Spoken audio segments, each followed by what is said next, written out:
पर्यावरण मुख्य वैज्ञानिक सुरेश अत्री ने सोमवार को शिमला में 5 बजे कहा कि हिमाचल प्रदेश में प्लास्टिक की 500 ml की पानी की बोतल पर प्रतिबंध।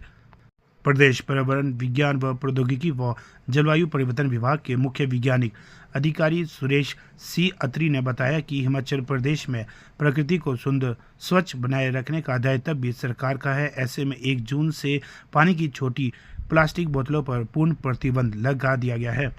शुरुआती चरण में सभी सरकारी विभागों, बोर्डों, निगमों द्वारा आयोजित किए जाने वाली बैठकों, सम्मेलनों, कार्यक्रमों के साथ साथ हिमाचल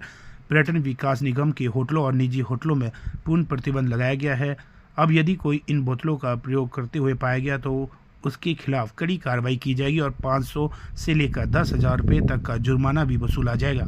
बड़े बड़े जो प्रोग्राम होते हैं, बड़ी पॉलिटिकल रैलीज होती हैं, बड़े बड़े जलसे होते हैं, या कोई मीटिंग्स जो बड़ी प्राइवेट सेक्टर में जैसे बड़ी मीटिंग्स होती हैं जिसमें गैदरिंग होती है, चाहे कोई संत सम्मेलन हो रहा है या इस तरह की कोई कार्यवाही हो रही है,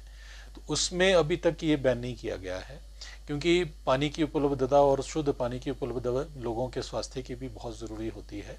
तो सरकार उसके लिए बहुत संवेदनशील है। लेकिन आने वाले समय में जो है वो लोगों का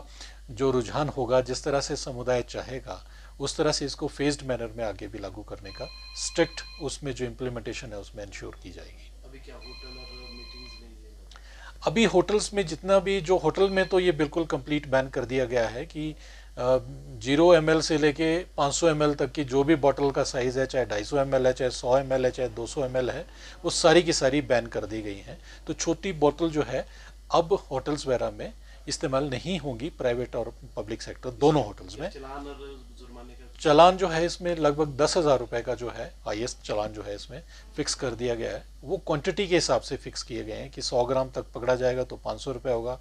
1 किलो तक पकड़ा जाएगा तो उसमें अलग अलग स्लैब्स बने हुए हैं, तो 10,000 से 25,000 रुपये तक के जुर्माने की प्रोविज़न जो है उसमें किया गया है।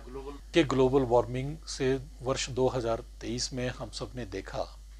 कि किस तरह से पूरे प्रदेश का लगभग 12 से 14,000 करोड़ रुपया जो है 2 दिन की बारिश में जो है वो पूरा का पूरा जो था उसमें ले लिया गया। अगर हम इस तरह से हर वर्ष जलवायु परिवर्तन, ग्लोबल वार्मिंग की वजह से अपना 14-14, 15-15 हज़ार करोड़ रुपए का इंफ्रास्ट्रक्चर खोते रहेंगे, तो ये एक बहुत बड़ा जो सोचने के लिए जो विषय है जो अपने आप में है। मैं ये मानता हूँ कि जितने भी हमारे प्रदेश की जनता है या जो भी यहाँ पर्यटक आ रहे हैं, उनको पर्यावरण संवेदनशीलता जो है उनके अंदर होनी चाहिए। और जो ग्लोबल वार्मिंग जैसे जो ये सब्जेक्ट है, विषय है, इसमें प्लास्टिक